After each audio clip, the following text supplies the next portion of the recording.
हाँ चला चला पार्टी एंजॉय ना हो ये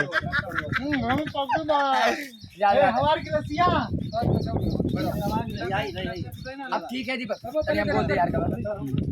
हेलो हाय दोस्तों, यहाँ पर देखो हमारे पूरी टीम वीडियो बनाने के दौरान कुछ थोड़ा सा समय लेकर के पार्टी कर रहे हैं हम लोग यहाँ पर।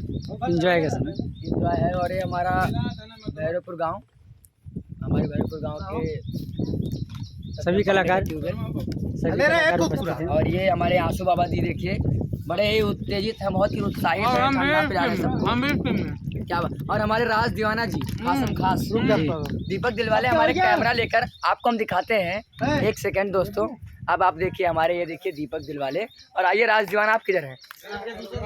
और ये हमारी देखो, हम तीनों भाई बहुत खास हैं। और ये हमारी पूरी टीम देखिए कैसे झल्लम झल्लम कर रही है एकदम। ये देखिए ये हमारे बड़े भैया कैमरामैन साक्षी फिल्म स्टूडियो के HR, ये यहाँ पर हम लोगों के साथ अपना कीमती समय निकाल कर हमारा वीडियो बनवा रहे हैं।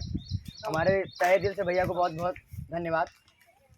और मित्रों, आप लोगों से हमारी यही विनती है कि आप लोग कृपया इस चैनल को ज़्यादा से ज़्यादा आगे बढ़ाएं और प्यार सम्मान अपना देते रहें।